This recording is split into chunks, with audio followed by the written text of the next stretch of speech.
Nigeria gears up for the 2027 general elections, political parties have put their house in order and, of course, whooping eligible voters to do their bidding.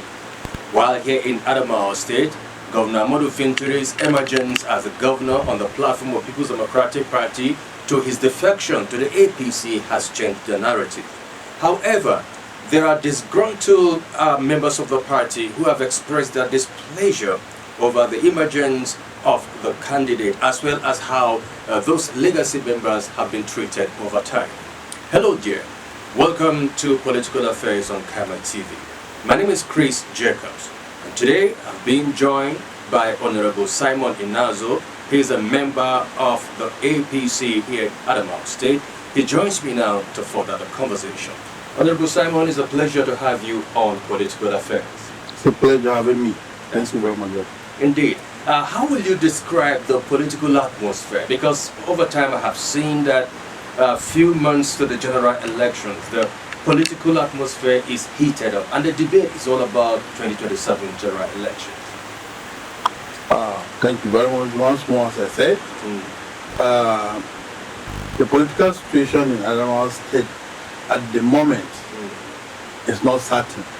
How do you mean it's not certain? Yes, because as a result of the merger from the legacy APC and the members of the new APC, as a result of the merger and the primary selection that took place, a lot of people were not satisfied. For instance, over 70 members of the legacy party bought forms to contest for elections in various offices. I'm not sure we have up to 5 that emerged. And some of them felt this party was formed by them, did not show it to this stage, and all of a sudden a merger brought a situation where they are out of the main issue. So some of them removed their money and bought forms, very expensive, and the party did not say anything even after that. The primaries were not properly conducted. In some places completely there was no primaries, and they bought these homes at very exorbitant prices, and nobody is telling them anything.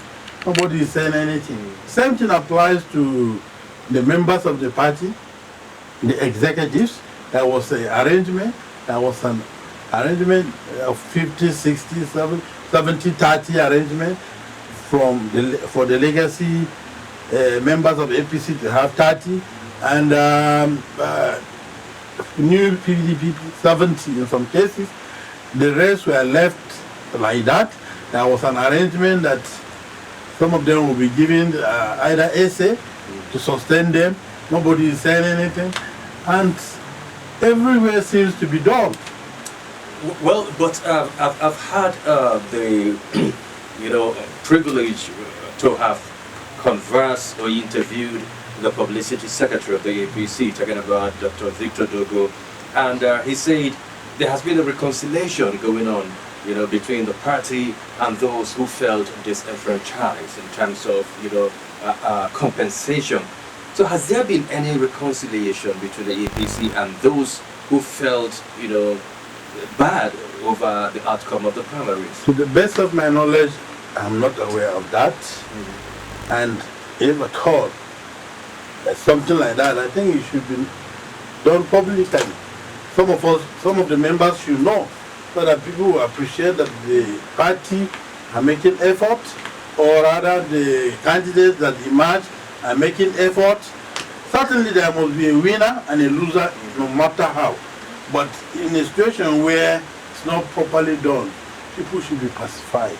Some people can be promised something in the future. Some people, they can even make arrangements to reduce some of their money. That's right. Some people, it's mere pleading and presence who will change their position. But are you worried Yes. over the fact that some members of the APC have defected to other political parties, and these are big wigs, Yes. in the political atmosphere, the likes of Chief Morris Bonabolki, who was, in the APC, and he defected to his original party, the People's Democratic Party. Now losing such kind of big wigs within the political sphere, are you worried that that may likely affect the APC here in Adamawa State? Yes, certainly I'm worried. I'm from Lamurde, that's the Normal Federation.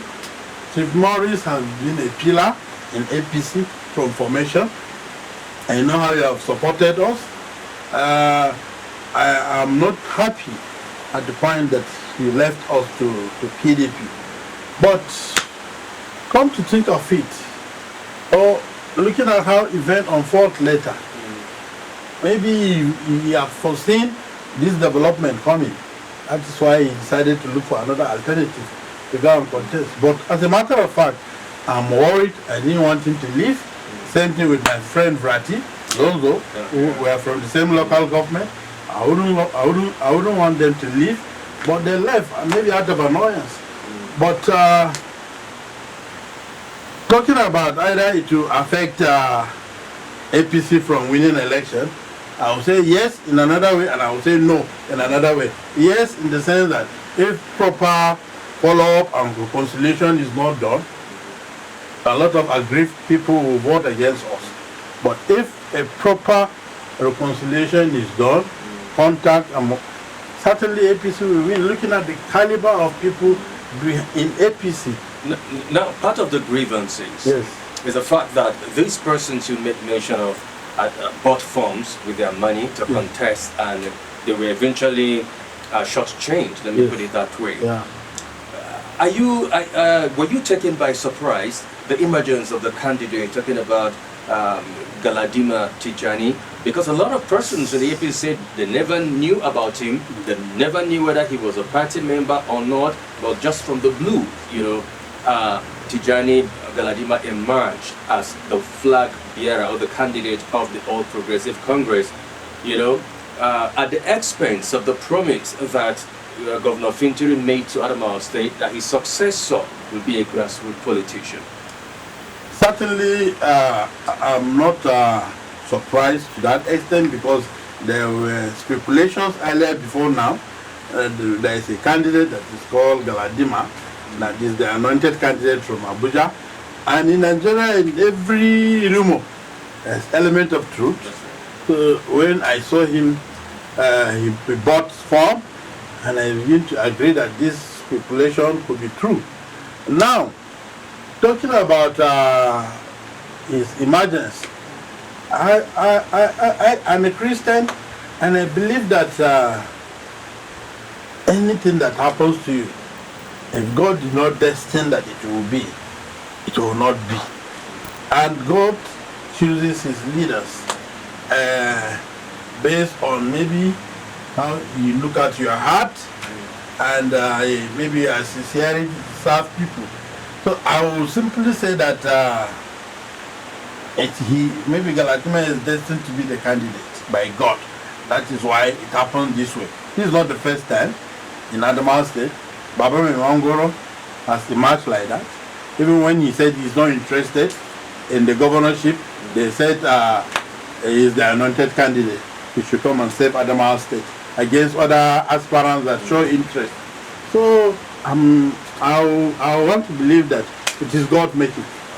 Now, no doubt about that Governor Fintiri has done incredibly well in terms of infrastructure, in terms of empowerment, workforce, and even changing the narrative. Yeah. But now that he has defected, or now that he is a member of the APC, is it going to be about the party or about the person in question? The person in question, talking about the candidate? Yes. About the party, Governor Fintiri has done well, extremely well, in terms of infrastructure, as you said, in terms of employment, in terms of empowerment to some extent, because we are used to Baba Mangoro's essay allowance monthly, Yeah. and it has helped a lot during his time. Vintry is trying to do something like that, but in his own case, it's not monthly, maybe it's once in 3 or 4 months. So he has done very, very well. We have to commend him for that. But about the candidate, now that he has emerged, it's no longer about Galadima. I think it's about the party winning the election. So it's no longer a one-man issue. It's no longer the governor's candidate, but it's the party issue now. Even though the governor is the leader of the party in the state, so we cannot talk about Galadima without talking about Fintan. All right. Now, we're going to take a break, but I would like you to ponder on this. Earlier you said the new APC, talking about the PDP that merged and integrated with the APC, there was an agreement 70 to 30, isn't it? Yes. And the new APC are taking 30%, while the legacy APC are taking, the new APC is taking 70%, Yeah. the legacy APC are taking 30%. Yes. But things didn't work out well. Now, if the APC or the government of Ahmadu Fintiri did not compensate those members of the APC who are dissatisfied, what will be the next step? I'd like you to point out this. We'll take a break. All right, you're watching Political Affairs on Kama TV. Let's take a short break. When we return, there'll be more on this conversation. You'll join us again.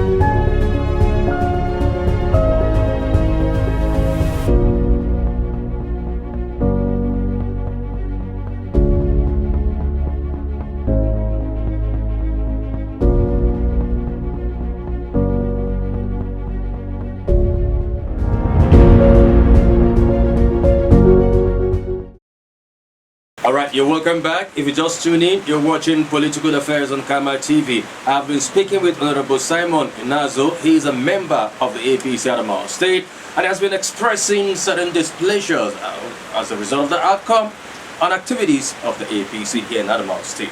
Alright, before the break, I ask you this critical question.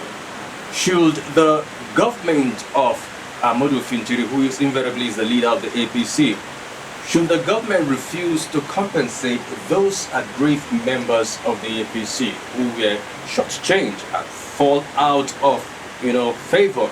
What would be the next step? Chris, you see, we are not, it is not binding on Governor Fintiri to compensate candidates. But we are only observing and advise that it will make things easier for our party, for the aggrieved people, to forget about their grievances and come back and work with the whole of their heart as a team for us to produce the government. So it's not binding on him. And if in the event he did not do it, me I will advise that it is better we're in the system than we're out of the system.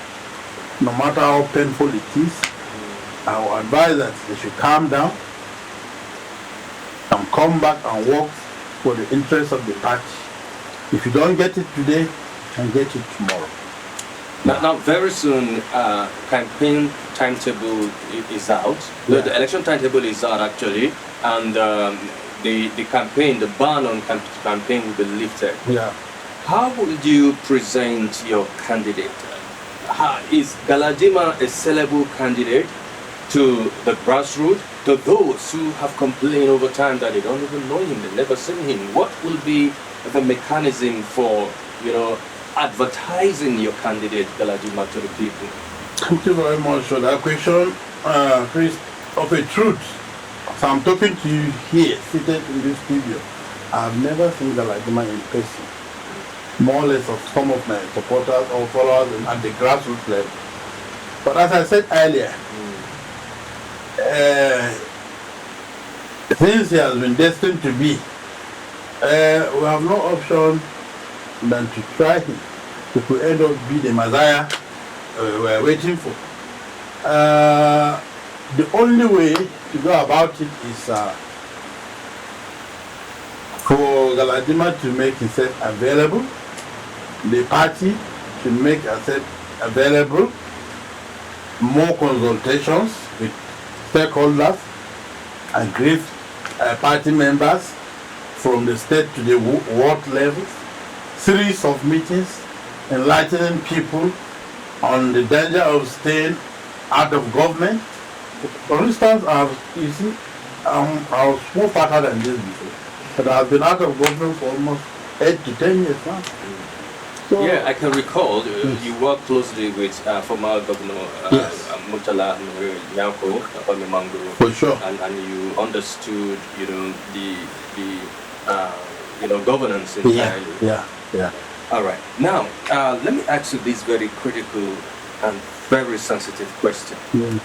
The emergence of Galadima, your flag bearer, has ignited, certain debates, acrimony amongst party members, and even by extension amongst indigenes of Adamawa State. And reason being, we have different geopolitical groups. We have different ethnic groups, tribes, religion in Adamawa State. And whether you like it or not, there are some people that vote across religious lines. Whether you like it or not, there are those that vote across ethnic lines. Now, the argument here is that since 1999, when a Christian was elected a governor, talking about Boni Haruna, ever since a Christian had not been a governor in Adamawa State. I'm not bringing the likes of Ngalari because he was not elected. Talking about elected governor. So there is this argument that at least it should be a time for the Christian governor, whether in the APC or in the PDP, as the case might be, where Governor Fintiri is now, and looking at the promise it made to Adamawa indigenes for succession. Now, do you think this narrative would be fair? I'm being very sensitive and critical here. Do you think this narrative would be fair to the Christian community who have cried over time that at least it is time for the Christian to emerge as a governor of Adamawa State? Thank you very much, Chris. That question is really critical, but we cannot avoid responding to it because, as you said, the agitation has been going on for either a Christian candidate governor or a Muslim governor or a Kabila governor and so on and so forth. The truth of the matter is, if we have to be sincere to ourselves, we should go beyond that. That should not be our problem for now. Our problem for now should be, is he capable? Is he trustworthy? Can he deliver? You cannot say we don't have good Christians that can govern us very well. You cannot say we don't have good Muslims that can govern us very well. All we want is somebody who is reliable, who can deliver the dividends of democracy to the people. But as long as we keep on talking about either Christian or Muslim, at the end of the day, if a Fulani man emerges, he will end up giving all the good positions to the Fulanis. If a non-Fulani man, for example, a Bachama man, they will end up giving all the Bachama people. So it's no longer a developmental. We should be thinking of capability, capacity. But where did we get this wrong? And how can we correct this narrative? Because it is an abnormality. an anomaly, Yes. whereby I can recall many years before now, Nigerians weren't so much concerned about voting across religious lines. Nigerians were never concerned about either Muslim ticket or Christian ticket. Because as the case may be, 1991, Moshood MKO Abiola, the running mate, Kingi Bey, was also a Muslim, and Nigerians never complained because there was nothing wrong as at then. But where did we start getting this wrong, and how do we correct it? Thank you very much. Before I come to that, I would like to add that the first thing we should do, as I said earlier, is to look at credibility, acceptability, and honesty. If we agree on that, and we give a trial to somebody, and he performed very well, it will get to a stage that we will agree that let there be a rotational, either between Christians and Muslims. If a Christian goes for 8 years, to give Muslims chance to come for 8 years. It's possible, it's rotational, it can be possible. But the most important thing, as I said earlier, let's agree on capability first. Then coming to your question, yes, I grew up as a child and I did not notice these differences existing between Christians and Muslims. But all of a sudden, in the course of this democracy, this development started coming in. If you are a Christian, you should vote for a Christian.